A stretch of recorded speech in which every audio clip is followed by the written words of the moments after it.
Salut les devs, c'est FoxPy, on se retrouve aujourd'hui pour un nouveau puzzle classique moyen. Aujourd'hui, on va parler de la suite de Conway.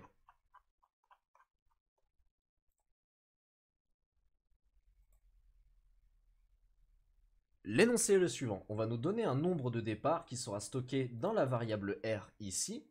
Ce nombre de départ, dans la suite de Conway, on appelle ça la graine.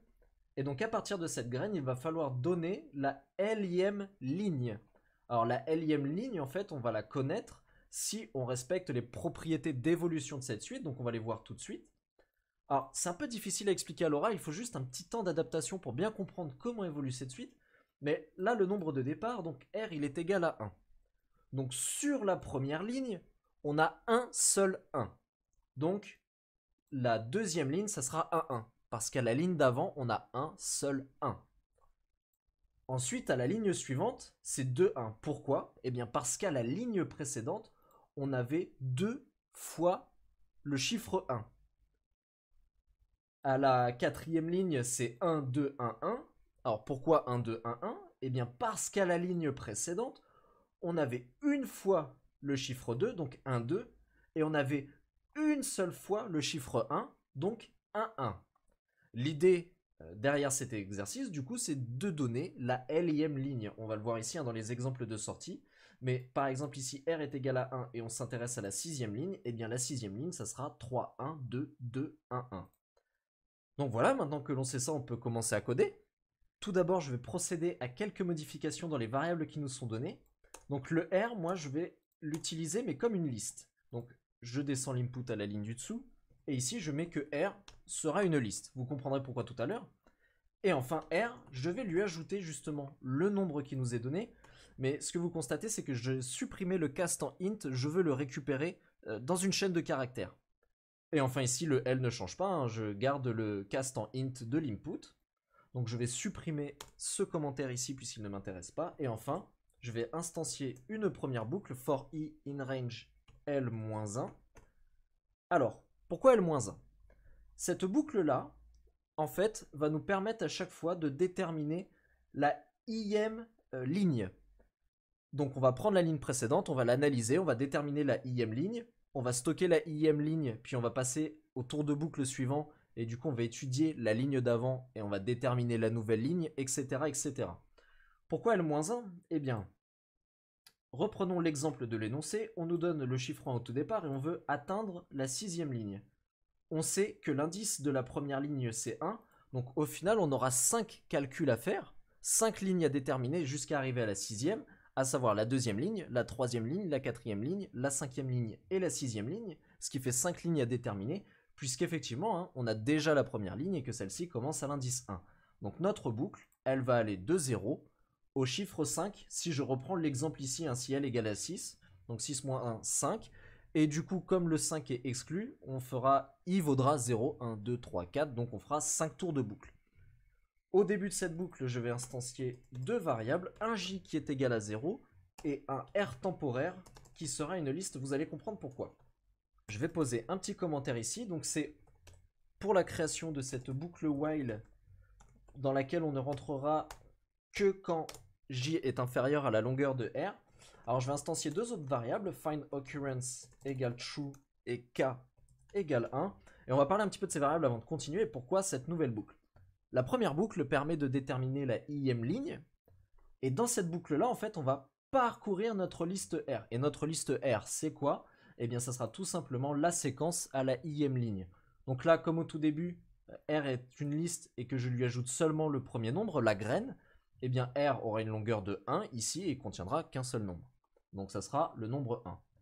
Ensuite, au deuxième tour de boucle, for i in range L-1, là, on va créer une nouvelle liste qui sera stockée dans R et cette liste, elle sera de longueur 2. Il y aura l'indice 0, le chiffre 1 et l'indice 1, le chiffre 1. Ensuite, nouveau tour de boucle et on aura la liste qui contiendra 2, 1, etc. etc. La deuxième boucle ici, là, while j inférieur à l'env de R, va nous permettre de déterminer en fait combien de fois apparaît un certain chiffre dans cette liste. Donc là, ça débute à j est égal à 0, donc on se positionnera au premier indice dans la liste. Et puis le k, ça sera justement une variable qui va débuter à 1 et que l'on va véhiculer tout au long de la liste après j pour voir combien de fois un nombre se répète. Et si un nombre ne se répète pas, à ce moment-là, on va faire une certaine action, et si un nombre se répète, à ce moment-là, on va en faire une autre. Donc c'est ce qu'on va coder maintenant. Donc ici, je vais remettre un petit commentaire. Pour chaque nombre, on regarde combien de fois il se répète. Donc pour chaque nombre, on regarde combien de fois il se répète. Alors, nouvelle boucle encore une fois. Ici, tant que j plus k est inférieur à la longueur de r, parce qu'on ne veut pas ici avoir l'erreur index out of range. Et enfin, tant que find occurrence, c'est-à-dire que tant qu'un nombre se répète, on re-rentrera dans cette boucle. Donc là, on procède à un test. Si r de j est égal à r de j plus k, c'est-à-dire que le nombre à l'indice j est égal au nombre à l'indice j plus k dans la liste R, alors à ce moment-là, on va incrémenter k de 1. Sinon, on passe find occurrence à false. Alors avant de procéder à une explication, je vais terminer l'algorithme. Donc je vais ajouter un petit commentaire ici indiquant qu'on va reconstruire la suite de Conway d'un rtemp. Alors, rtemp, on va lui ajouter str de k, k représentant le nombre de fois qu'apparaît un chiffre. Ensuite, dans rtemp, eh bien, on ajoute ce dit chiffre, donc c'est r de j. Et puis du coup, on peut incrémenter j. Alors incrémenter, on peut du coup le faire passer à l'indice j plus k. Enfin, on égalise r à rtemp et on peut faire notre print final. Donc ici, sachant qu'on part d'une liste mais qu'il faut une chaîne de caractères, je vais faire un join de ma liste R. Donc là, l'algorithme, il est terminé. Je vais faire une petite explication. Pour ça, j'ai préparé un petit exemple sur LibreOffice. Donc ici, j'ai repris la suite qui est donnée en exemple dans l'énoncé. Et ici, j'ai les valeurs de mes variables qui vont évoluer au cours de l'algorithme et on va le faire ensemble. Alors au début, R est égal à une liste vide. Ensuite, on lui ajoute la graine. Donc là, si je reprends l'exemple, la graine est égale à 1. Donc R sera égal à une liste contenant un seul chiffre dans un objet de type chaîne de caractères qui est le chiffre 1. Ensuite, L. Donc L, c'est 6 si on reprend l'exemple. Donc là, pour i allant de 0 à 5 exclus. Donc là, au tout début, hop, mon i, il est égal à 0. Ensuite, j va être égal à 0. Et mon rtemp, on instancie une liste. Bon, est-ce que j est inférieur à la longueur de r? R vaut 1, il y a un seul chiffre dedans. Et j, vaut 0. Donc 0 est bien inférieur à 1. On va rentrer dans cette boucle. Find occurrence est égal à true. K égale 1. Ah, K égale 1, hop, je l'ajoute ici. Et maintenant, on va s'intéresser à notre autre boucle. Donc ici, j plus k inférieur à length de r, donc 0 plus 1 inférieur à 1. Ah non, ce n'est pas le cas. Donc on ne rentre pas dans la boucle. Et ce qui va se passer, c'est que dans rtemp, ici, on va ajouter le k, et ensuite on va ajouter r de j. Alors, tac, si je fais ça, on va ajouter le k, mon k il vaut 1, et on va ajouter r de j, donc r de 0, et le r de 0, c'est le chiffre 1. Donc pour ça c'est bon, j est égal à j plus k, donc maintenant j est égal à 1, on remonte en haut sur la boucle, est-ce que 1 est inférieur à 1? Eh bien non, donc à ce moment-là on sort de cette boucle, r est égal à r temp, donc r va être égal à 1, 1. À partir de maintenant, le i vaut 1, on re-rentre dans la boucle for, le j est égal à 0, on réinstancie une liste rtemp, on rentre dans le while ici, en effet, parce que j vaut 0 et là, length de r est égal à 2, autrement dit 0 inférieur à 2, on re-rentre. Find occurrence est égal à true, k est égal à 1. Et donc à partir de maintenant, étudions ici encore une fois cette boucle, donc j plus k inférieur à length de r. Donc 0 plus 1 est-il inférieur à 2? Eh bien oui, c'est le cas. Et est-ce que find occurrence est à true? Il vient d'être instancié à true, donc oui, on rentre. Là, on teste si r de j est égal à r de j plus k. Mon j vaut 0 et mon j plus k c'est 0 plus 1, donc c'est 1. Donc est-ce que r de 0 est égal à r de 1? Là, r de 0 est égal à 1 et r de 1 est égal à 1. Donc oui, ils sont égaux. Alors on incrémente k de 1. On reteste la condition. Est-ce que j plus k est inférieur à length de r? Donc est-ce que 0 plus 2 est inférieur à 2? Bah non, c'est pas le cas. Donc on ne re-rentre pas dans la boucle et on passe ici à l'instruction rtemp.append str de k. Donc mon k il vaut 2. Donc ici, ah bah tiens c'est parfait, il me l'affiche directement. Mon k il vaut 2 et r de j donc c'est r de 0 et r de 0 il vaut 1. Donc ici on a 2, 1, c'est bien ce qu'on avait à la ligne précédente, on avait 2 fois le chiffre 1. Très bien, R est égal à R temp, on remonte, I passe à 2, donc J est égal à 0, K est égal à 1. On reteste ici, donc J plus K inférieur à length de R, elle est de 2, donc 0 inférieur à 2, on re-rentre. Est-ce que find occurrence est un true? Oui, il vient d'être instancié. Donc on rentre, et là on teste, est-ce que R de J est égal à R de J plus K? Donc est-ce que R de 0 est égal à R de 1? Eh bien là, non. En effet, là, R de 0 est égal à 2, et R de 1 est égal à 1, donc ils sont différents.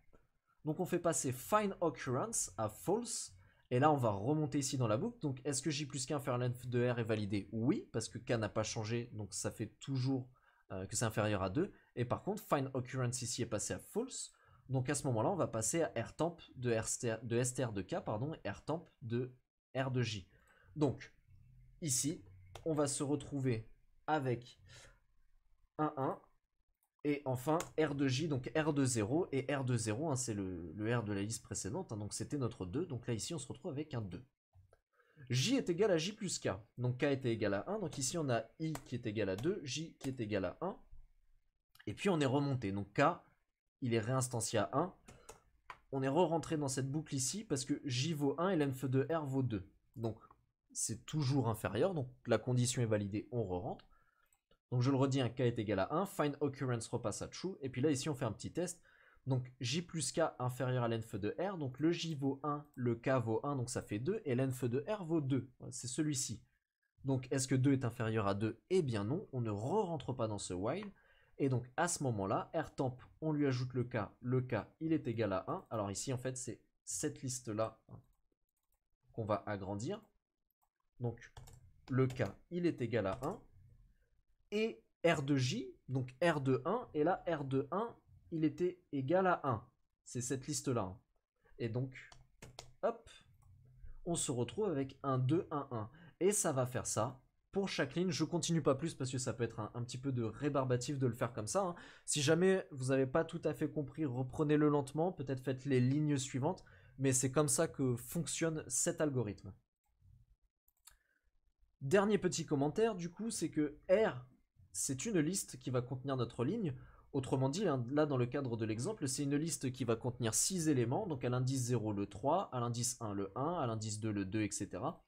Donc ici j'utilise la méthode join sur un espace, donc ça va joindre chaque élément de la liste, et entre chaque élément ça va ajouter un espace, donc autrement dit, ça va transformer la liste en chaîne de caractères avec chaque chiffre séparé par un espace, et du coup on peut mettre ça dans le print et afficher le résultat qui est attendu. Donc maintenant on peut lancer les tests, on va voir, est-ce que... Ah non, pour une fois j'ai pas fait une petite erreur d'inattention, je suis assez content. Eh bien on va le soumettre. Et voilà, donc c'est un 100%, l'exercice est résolu. Alors, plutôt que de regarder le code des autres coding gamers, après une recherche rapide, j'ai trouvé quelques liens sur la suite de Conway, parce que je dois avouer que j'ai trouvé la résolution de cet exercice super intéressant, et la suite de Conway en elle-même super intéressante. Je connaissais pas du tout. Donc j'ai fait quelques recherches sur internet et j'ai déniché quelques liens que je me permets de vous partager. Donc tout d'abord sur decode.fr/suite-conway.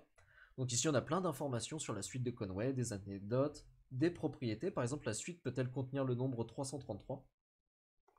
Donc ça c'est toujours intéressant à lire hein, si jamais cette suite vous a plu et que vous ne connaissiez pas du tout et que vous n'aviez pas voulu faire la recherche. Hein, je mettrai les liens dans la description. Il y a la vidéo 2 minutes pour la suite de Conway de LJJ qui est aussi très sympa à regarder. Donc je vous invite grandement, pareil, hein, si ça vous a plu, à aller regarder sa vidéo.